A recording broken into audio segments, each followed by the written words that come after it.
Viewers அனைவருக்கும் வணக்கம். இன்னைக்கு நம்ம இரவு நேரங்களில் சிக்கனை சமைத்து சாப்பிடுவது நல்லதா கெட்டதா என்பதை பற்றி சில காரியங்களை பார்க்க போறோம். இந்த வீடியோ உங்களுக்கு பிடிச்சிட்டா லைக் பண்ணுங்க, ஃப்ரெண்ட்ஸுக்கு ஷேர் பண்ணுங்க, லைக் பண்ணுங்க. நாம வீடியோக்குள்ள போவோம்.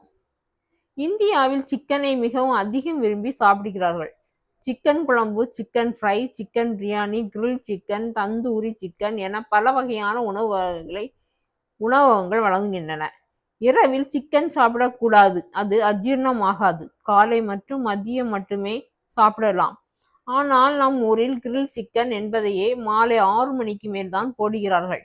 அதே போல் சாலை ஓரங்களில் சில்லி சிக்கன் கடைகளும் மாலை நேரங்களில் தான் விற்பனை செய்யப்படுகின்றன. எனவே இரவு நேரங்களில் சிக்கன் சாப்பிடலாமா வேண்டாமா என்பதை பற்றி குழப்பம் ஏற்படுகிறது. இதை பற்றி சில காரியங்களை பார்ப்போம். இரவு நேரத்தில் சிக்கன் சாப்பிடுவது நல்லதுதான் என்றாலும் அதற்கு சில வழிமுறைகளை பின்பற்ற வேண்டும். எவ்வளவு சாப்பிடுகிறோம் என்பதும் எப்படி அந்த சிக்கன் சமைக்கப்படுகிறது என்பதும் மிகவும் முக்கியம். எண்ணெயில் பொரித்த சிக்கனை தவிர்த்து அதற்கு பதிலாக குறைந்த எண்ணெயில் சமைத்த சிக்கனை சாப்பிடலாம். அதே போல காரம், மசாலா மற்றும் எண்ணெய் சேர்ந்து சமைத்த சிக்கனை தவிர்ப்பது நல்லது. அது செரிமானத்திற்கு பிரச்சனையை உண்டு பண்ணலாம்.